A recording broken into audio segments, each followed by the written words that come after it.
Саламатсыздар ма, құрметті оқушылар. Бүгін біз алгебра 7-ші сынып 696 есепті шығарамыз. Бұл жерде міне осындай бөлшек берілген. Осы екі бөлшекті бір-біріне көбейту қажет, яғни амалды орындау керек. Амалды орындау үшін бірінші жақшаның ішін қосып аламыз.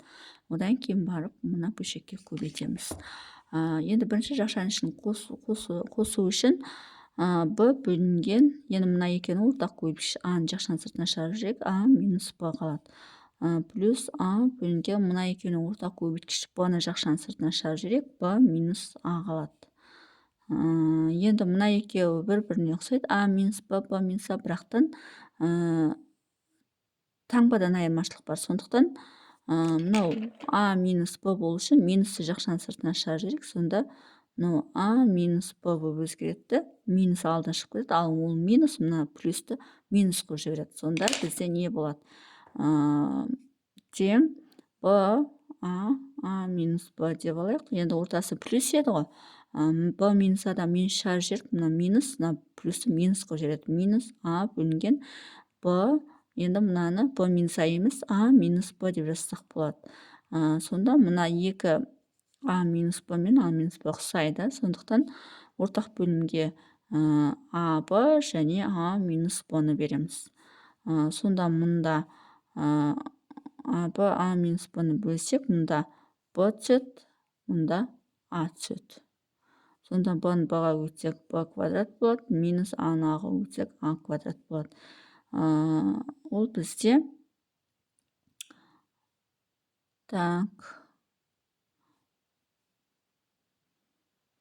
не істесек болады ары қарай? b квадрат минус a квадрат. Енді мына екеуіне минус шығарып жіберейік. Минус шығарып жіберсек a квадрат минус b квадрат болады. Бөлінген a b a минус b болады. Неге мен минусты шығарып жібердім? Себебі мына a плюс b, a минус b деп шектеледі. Сонда мына a минус b мен қысқаруы керек. Минус алдын жазып қоямыз. Енді мына екі жақшаға шектесек болады. a плюс b a минус b деп, міне осылай екі жақшаға шектеп, a b бөлінген a минус b деп шектейтін болсақ, онда бізде мына екеуі қысқарады. Сонда қалады бізде минус a плюс b бөлінген a b қалады. Жақшаның ішінен сонда a плюс b минус, бөлшектің алдында минус бар, және бөлінген a b болады. Жақшаның ішінен осы шығады. Енді осыны не істейміз? Минус a плюс b a b-ны көбейтеміз. Міне мынаған көбейтеміз. Оны жазбай тұрып a квадрат минус b квадратты екі жақшаға жіктеп алуға болады. Бөлшектің бөлімінде a плюс b a минус b деп жіктеп алсақ, алымынан екеуінде де a b бар. Сондықтан a b-ны жақшаның сыртына шығарып жібереміз. Мұнда a қалады, мұнда b қалады. Енді осы бөлшекті бір-біріне қысқартатын болсақ, a b мен a b қысқарады, a плюс b мен a плюс b қысқарады. Бөлшектің алдында минус бар, сондықтан минус, алымынан a плюс b қалады, бөлімінен a минус b қалады. Енді осы жерден мына минусты мына бөлшектің бөліміне көбейте салайық. Сонда a плюс b бөлінген мына екі орналасып кетеді, b минус a болады. Сонда есептің жауабы міне a плюс b, b минус a болады. Бұл бізде бірінші есептің жауабы. Енді екінші есепті шығарамыз.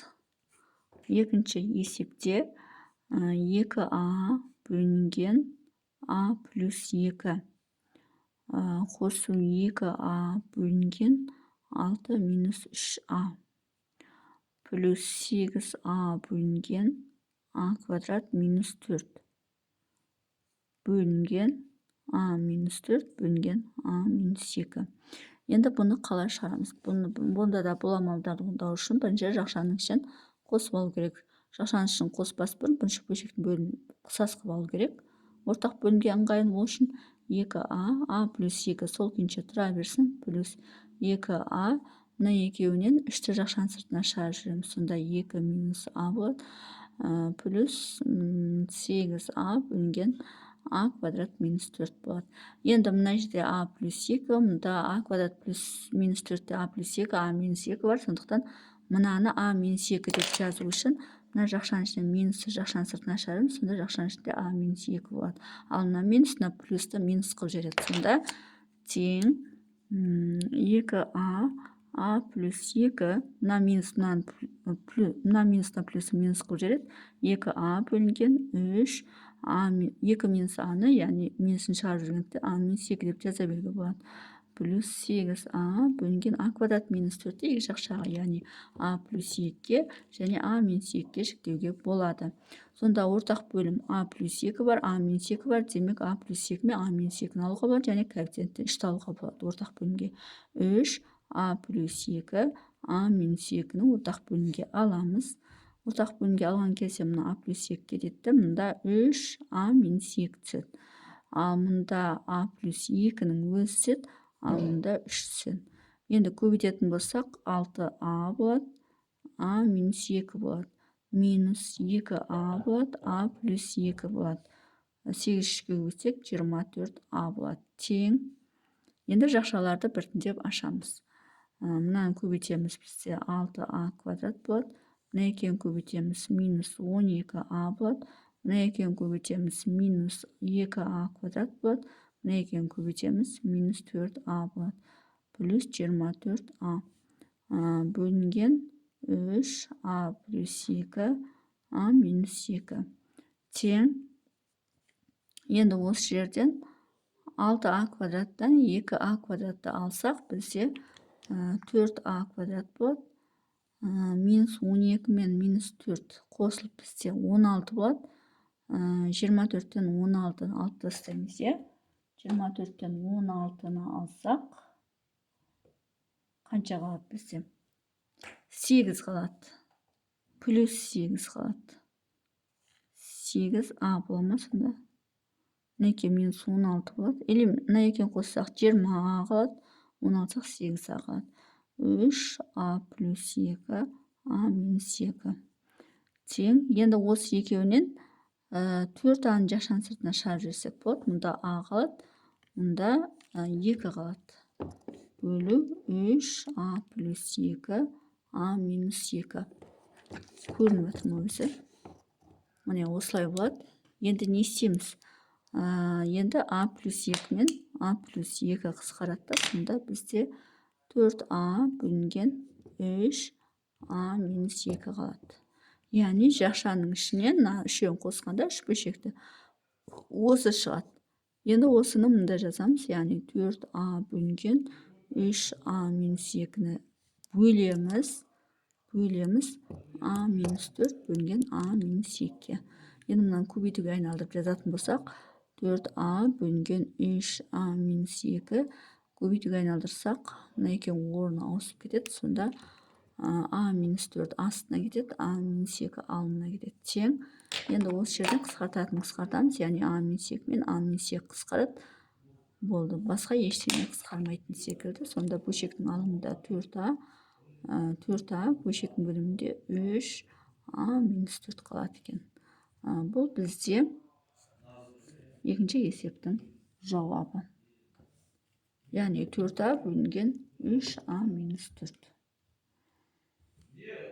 Енді үшінші есепті шығарамыз.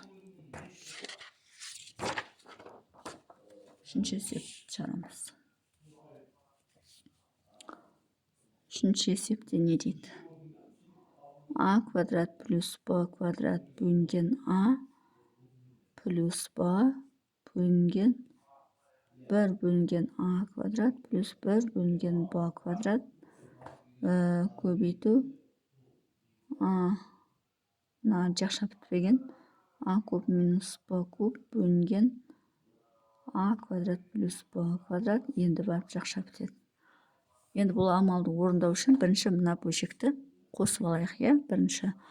Мына бөлшектің бөлімінде 1 бар деп білеміз, ортақ бөлім а болады. Бірден қосамыз, мұнда а-ны аға бөлсек 1 болады, мұнда аға 1-ге бөлсек а қалады. Сонда а квадрат плюс екеуін көбейтетін болсақ а б, сосын плюс б квадрат.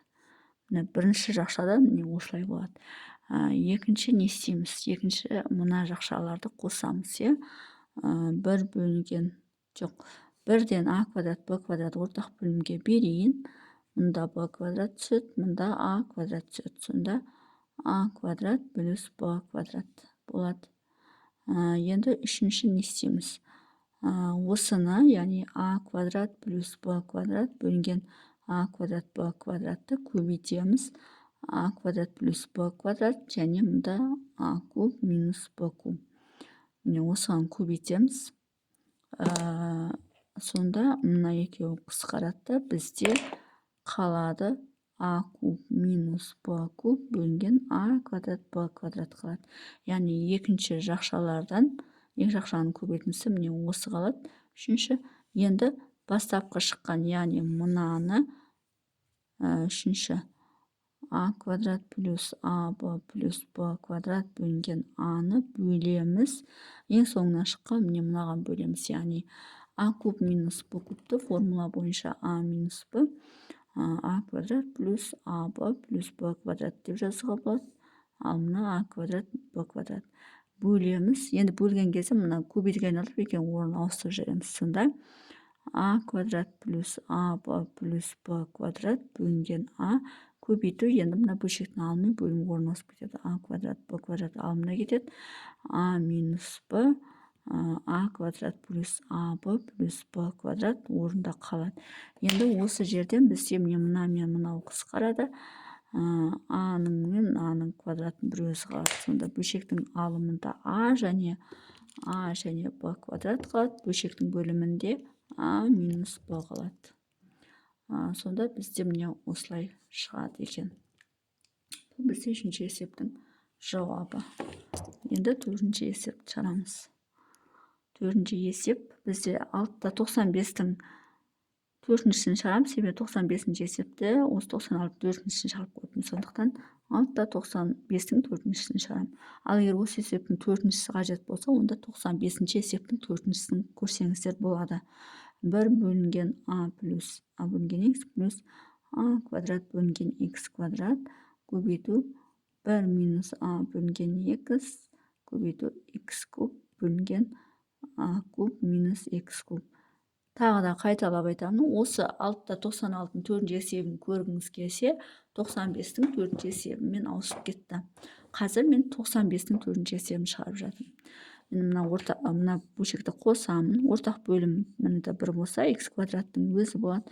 Мұнда x квадрат түседі, мұнда x түседі, мұнда 1 түседі. Сонда x квадрат плюс ax плюс a квадрат болады. Қосқанда міне осылай болады. Енді не істейміз? Екінші мына екі бөлшекті қосамыз. Ортақ бөлім қайтадан x болады. X болады, мұнда x минус a болады. Енді осы екеуін көбейтеміз. Үшінші, яғни x квадрат плюс ax плюс a квадрат бөлінген x квадратты көбейтеміз. Көбейтеміз. Көбейтеміз. Мынаған x минус a бөлінген x-ке. Бұл жерде көбейткен кезде ештеме қысқармайды. Сондықтан x минус a, x квадрат плюс ax плюс a квадрат бөлінген неге x куб болады. Осы күйінше қап кетеді. Енді осыны мынаған көбейтеміз. Төртінші. Мынау бізде x куб минус a куб деген формуланы береді. Анау бөлшектің бөлімі x куб болады. Көбейтеміз. Енді мынау x куб бөлінген a куб минус x кубқа көбейтетін болсақ, онда мына x куб пен x куб қысқарады. Мына екеуі де қысқарады, бірақ таңбалар әртүрлі. Сондықтан мынаны анаған келтіру үшін минусты алдына шығарып жібереміз. Сонда x куб минус a куб деп жазуға болады. Минусты алдына шығарып жіберсек. Сонда ғана бізде x куб пен минус a куб мынау қысқарады, мына минус қана қалып кетеді, қалған бәрі қысқарады. Сонда ең соңында есептің жауабы минус 1 болады екен. Сонымен есептің шығару жолы осындай. Егер есептің шығару жолы түсінікті болса, лайк басып, комментарий жазып, каналыма тіркеліп кетсеңіздер болады.